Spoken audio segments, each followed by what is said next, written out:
Welcome to Radically Conservative, where we discuss faith, family, and freedom unbound, where we are awake, not woke. Welcome tonight. Myself, I am Stephanie Liggio, your host. And at the table tonight, we have Jimmy Livrieri, our producer. We have political strategist Dion Powell. And we have the Bronx Conservative Chair, Patrick Manus.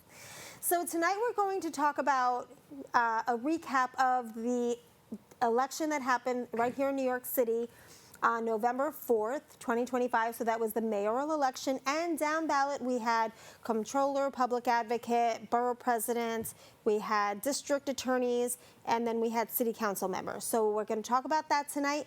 And who would like to start off? Dion, would you like to give us a little recap of what you saw in the election last week?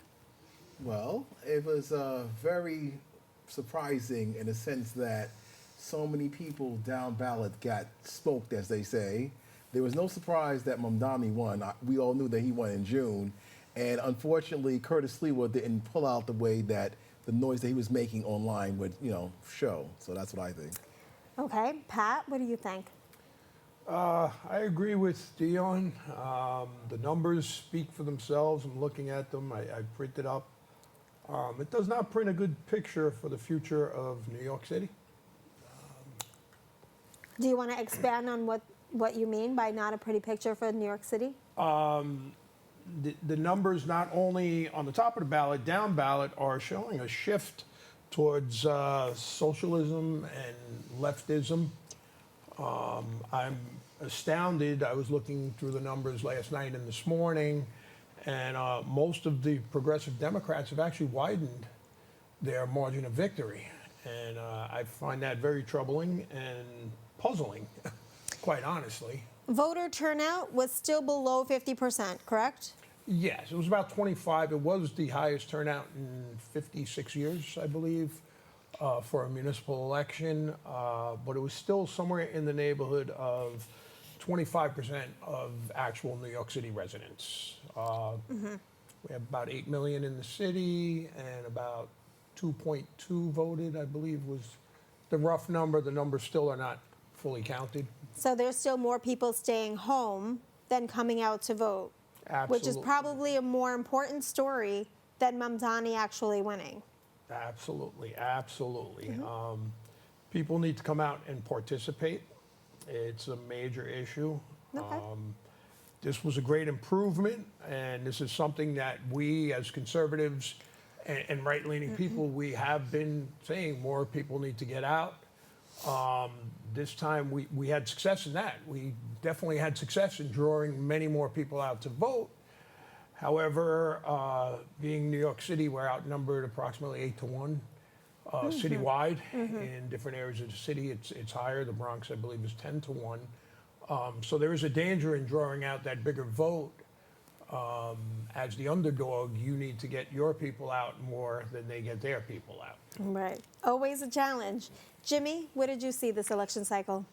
I know I was promised free bus rides, and I had to pay for the bus today. You had to pay for the bus. Yeah. Well, the governor did say no free bus rides. She said the MTA I will was not be promised making a free bus rides. ride, and I want my damn free bus rides. Well, you're going to have to start calling the transition team and seeing about that bus ride. Dion, do you think you can help him get a free bus ride? Not only that, I also am privy to the portal for political appointments for the mayor's office for the Mamdani administration. So I can send that to you all as well. As they publicly put this portal up. You can upload your resume and your CV and apply for different positions citywide. So that's out there now. There's a way to get a free bus ride. That's a good idea. I think you should do it, Jimmy. Thank you very much. You have great ideas. I try. Thank you. So, Pat, I want to follow up more on what you're talking about as to the turnout. I canvassed for a city council candidate. I think we all helped City Council District 13, Christy Marmorato. She had incredible turnout. Absolutely. On the conservative line, I could speak to, we doubled the number that we got in the last cycle. Last cycle, we had about 800. Out of 900 registered conservatives in the 13th City Council District, we ended up with roughly 800. In the last cycle, in this cycle, we had 1,659. And granted, we only have 900 registered conservatives in that district. So that that gives some kind of message that people are specifically going to the conservative line, which is a positive sign.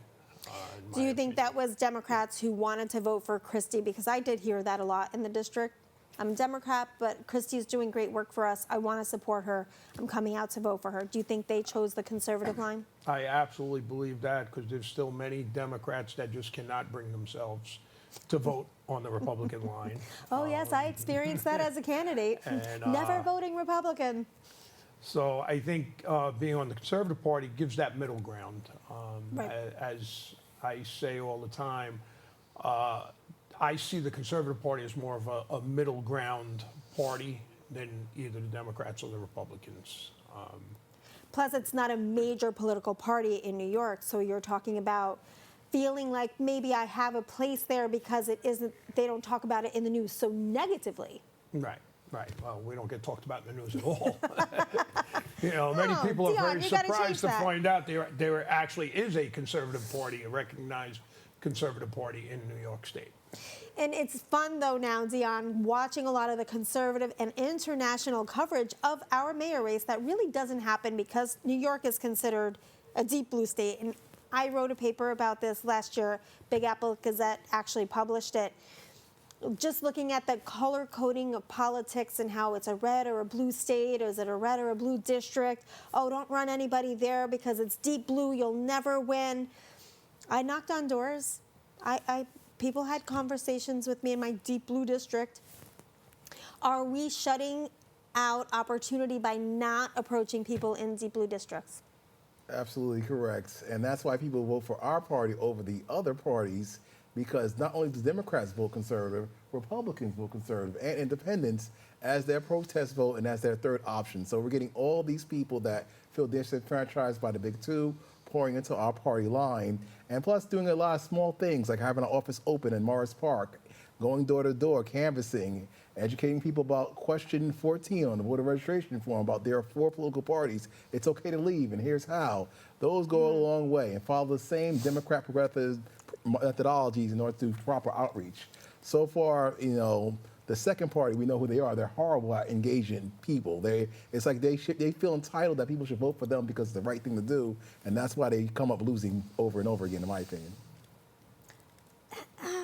Well, I guess we can get deeper into that because as a registered Republican, I just feel like from the top leadership, perhaps there could be more messaging, more input into what we can do locally to persuade people to don't differentiate your registration, but in a general election, you don't have to vote your party line. We could say that about Democrats also. You don't have to vote your party line.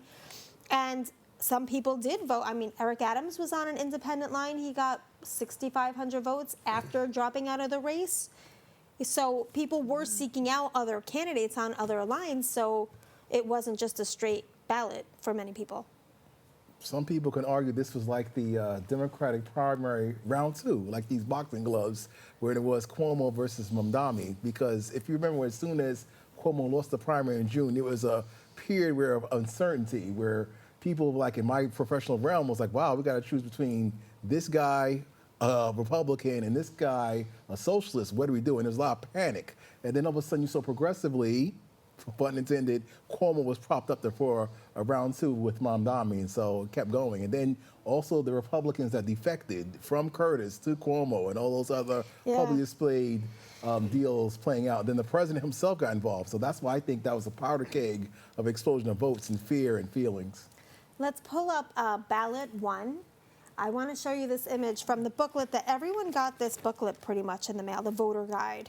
Everyone gets Every this in the registered mail. voter Actually, is supposed to get it. some people told me they didn't get it, but So this is one of the pages in the voter guide, and it shows you very simply what races were up for election this year.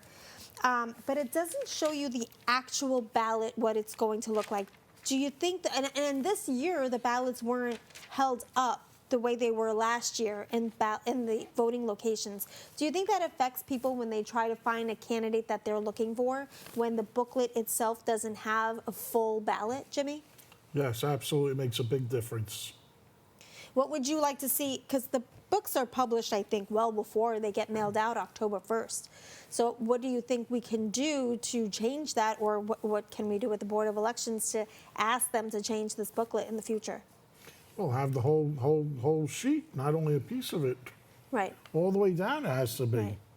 Because the withdrawal date for any of the races, Pat, was mid-August? Yeah, it was well in advance. As you see, Jim Walden was still on there, and he withdrew He was in the August, first to withdraw. And he actually brought a lawsuit to take his name off the ballot and was told it was too late.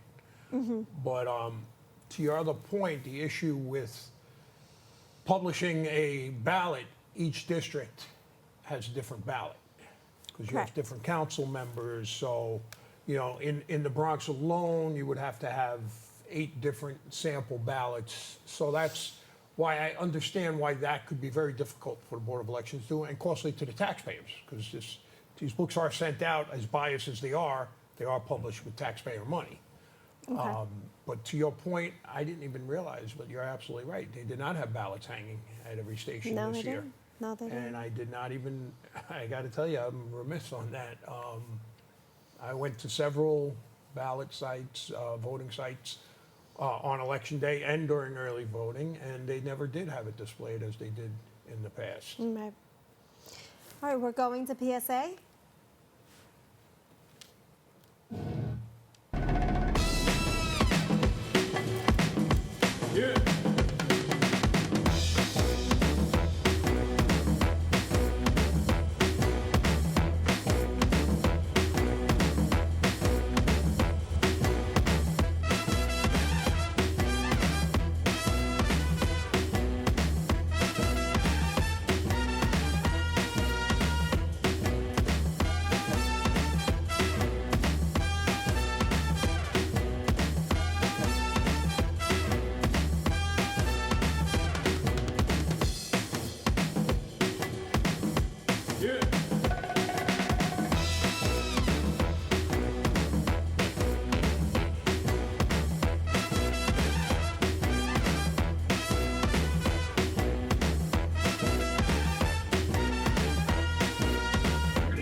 Coming back to post-op of our recent mayoral election, we're going to go back to the booklet that everyone received in the mail, Mayor 1. You can see within the booklet, the way it's displayed, they have the election for, they have the mayor race, and then they're telling you what the party lines are and all of this, and then you see, I'm sorry, his picture got scraped up somehow. You can see Mamdani is the first person on this page, and then you have to flip to Mayor 2 to see the rest of the candidates. So, Dion, do you think this affects people when they do get the ballot, when they do get the brochure, and they do flip through it? Do you think this helps meld their minds a little bit about how they want to vote? Well, it does draw the eye to think that the main candidate would be Zohran Mamdani, the Democrat, and they get most of the attention on the page with information. Everybody else is just an afterthought. So that could be troublesome. And people just really have to read sometimes, and that's not going to be the case. They go with what's shiny and pretty, unfortunately. And once again, Mamdani, in my opinion, won in June, because once you have that D next to your name, that's it. But an interesting factoid is he didn't get 51% of the vote, I think. And normally that would call as a runoff. So looks like the laws we have in place help that out. Otherwise, him and Cuomo would have a round 3, if you think about it. This is true. This is true. Jimmy, did you get one of these booklets in the mail? I believe I did, yes. Did you read through it? I read through it later that day when I got it, yes. This is the first thing that I noticed. And I guess because as a communication major, I always took as the layout, the messages being sent. Do you feel that the way they displayed the mayoral candidates, that a message was being sent? I didn't think they did a good job at all on the way they did the booklet. Okay. One Pat, thing- did you see it? I did see it. I leafed through it, but I know at this point it's basically a propaganda tool of the Democrat Party, paid for by the taxpayer. So I don't even look at it that closely, in all honesty. Well, one interesting factoid you should know is by your name and address, they do give you a voting history. That's always a nice little thing to look at. Do they really? Yeah, they tell you on by where they put your name on when they mail it. it gives you a little voting history of dates of when you last voted. And so you can see if you did a primary, a special, and all that good stuff. You know what? This is fun because this actually is my brother's booklet. My brother has not lived in the Bronx for 24 years. And we wrote a letter, sent it to the Board of Elections. His name I still get a little key for him to go vote. And this is his booklet, and he has not voted. I've never noticed that. He has not voted in any of the elections. And I believe the purge is supposed to happen every 10 years. Well, I'm not sure what the John Lewis Voting Rights Act says, but you know. They never want you to purge with the John Lewis Voting Rights Act. But before that, even, and that was 2022, Right. before that, he should have been purged twice. Well, now. Well, Well, at least we could say he didn't vote. How's that sound? Well, exactly. at least it shows. It's showing that he hasn't voted. I look at the records for the party as well, and we do have many people. Our oldest registered active conservative in the Bronx, I think, will turn 121 this year. They haven't voted in, I can't see a history back to when they did vote. Right. But when I contact the Board of Elections about these things, I'm told that in order to have them purged, I need to send a death certificate. Right. Right. And obviously, I can't get death certificates for everybody. Someone who's not a registered in the family party member. that- Very difficult to do. Let's pull up also from this booklet, the borough president. Thought this was interesting too because I thought this was a little bit better layout because they were juxtaposed not necessarily side by side, but at least on the same open page. If anybody was to look out, and I think Grace did have a better turnout than expected for her position here as Bronx Borough President. Is that right, Pat? Yep, I'm pulling that up. Grace got 17.2% of the vote. 34,747. I believe that is a little better than historical. Which is wonderful. It's a statement, though, to the great work that Grace has done through the community in the Bronx. So that was nice to see. Absolutely. And it shows you the difference when people get to see, if they look through the booklet, say 50% looks through the booklet, and they do get to see a juxtaposed that there's actually two candidates for a specific line and not just one as opposed to the other. So I do think that this does have, maybe I'm wrong. It does serve a purpose, and unfortunately, many people don't pay attention to it. Just like as you experience and I've experienced in canvassing, people just don't pay attention. Some people didn't even know Election Day was November 4th. Oh, there were a lot of people who didn't know. It's very disheartening. I was greeted as there's an election coming up. But it's unless you were living under a rock, I don't know how you could not have known with this Mondami, Cuomo, Adams fiasco that went on for months. But did it go on for months, Dion, for people who don't pay attention to anything political? No, the fireworks usually start around end of September, October, when the ad spend really hits out there, especially on social media. Right. And all these other things. And then, once again, President Trump got involved, and that actually put it out there more so. And that's why I believe is one of the factors that there was an increase in votership, because he did put it out there. And then once you get as they say, the orange man, that'll get everybody's blood boiling juices and, so. Yeah, the orange man, not the president. No, I felt it was immediately after the primary. It was social media, mainstream media. It was on the top of everything. I don't know how anybody missed that, and yet we were still facing people that, and people I know that are on social media 23 hours a day were telling me they didn't know there was an election coming up, and I'm like, I can't see that if you spend that much time on social media that you are unaware.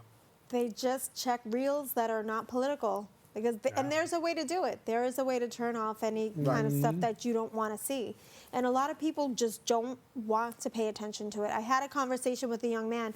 No, I'm not going to vote. I'm never going to vote. Don't even ask me to vote. I said, but we live in a society where, right, Jimmy, that's our representation. We should be out there voting for the people who are taking these offices. And here's a young man, born and raised in America, didn't want to vote. It's heartbreaking. People from other countries are very proud to vote. I talk to plenty of people voting. Who cares? Hey, every little bit helps. We have people come from other countries, and they're voting. And we Americans aren't voting. What are we, crazy or stupid? What are we? Go vote. Very simple. Go vote. Pat, were you able to absorb on social media the hysteria of some elitists who absolutely were determined that Curtis Lewa could not win? They didn't have any inside polling. They were just told, we all have to come out. Every Republican has to come out and vote. They never said conservative. They did say every Republican has to come out and vote for Mr. Cuomo. Well, obviously, yes, I saw very much of that, and I can't, well, I was in the camp that I always felt, based on numbers and history, that Curtis did not have a chance from the outset. Now, could things have been different had he had the support and, you know, what was thrown behind Cuomo by the Republicans? If it was thrown behind Curtis, I still don't believe it would have put him over the top, but certainly he wouldn't have done as poorly as he did this time compared to 4 years ago. But on the ground, he had support. People rallied around him. They came out when he was in neighborhoods. You could see it all over in his social media. Those people don't vote. He has a small vocal base that, as Dion said, don't vote. And this has been the issue for several candidates of that type that have come out. You know, we've spoken about Tina Forte, loud vocal base. Why they can't expand that base, I don't know. Curtis pretty much spent 4 years trying to expand his base since the last election, and he failed. And why that is, I don't have the answer. If I did, I'd be a very rich political strategist. But, you know, this is where we are. And you love being the Bronx Conservative Chair. Come on. Yes. I love fighting for the Bronx and fighting for the city and the country. Do I love the job? Well, we could discuss that, but Well, nothing's easy, especially in the Bronx. yes. Always going to be an uphill battle for us. So did everyone get to see Mr. Mamdani's acceptance speech? You didn't watch, Jimmy? I did not watch it. Did you No. watch, Dion? You didn't watch? No, I was too disgusted. Not even in retrospect, like after, because I didn't watch that night. I watched afterward. Yeah, I'm one of those people that gets those clips sent to me in my different groups that we're all in here and there. I may watch it, but then again, in politics, it can be so toxic that even you and me and everybody else just turns it off and just zones out, especially after you deal with a major loss after that Tuesday. So, Well, I felt compelled to watch. And the portion of it that really was interesting to me, because I saw parallels to Barack Obama and everything that Mr. Mamdani did during his campaign. All of it, the way he came out of nowhere, no one knew who he was, and the way he appealed to a certain demographic, and then the way he had all of these young people following him. And then he was talking about the hope. But when he was talking about it, very different than with Barack Obama in his early years in 2004, he didn't sound hopeful in how he was talking about hope. He sounded almost authoritarian the way he was talking about hope. Very, very stern. So is that something maybe his followers in retrospect would look at and say, maybe he isn't as nice a guy as we thought he was? We're not getting free buses like Jimmy said? Do you think there's an opportunity that there's a little buyer's remorse between now and inauguration? well, the meme that was going around was that at his watch party, he did have a cash bar instead of an open bar. What a tightwad, you know what I mean? So that was the first thing that left a bad taste in people's mouth immediately. Government's not allowed to pay for your alcohol. But it's a campaign, and we all know a lot of campaigns use campaign funds for a lot of things.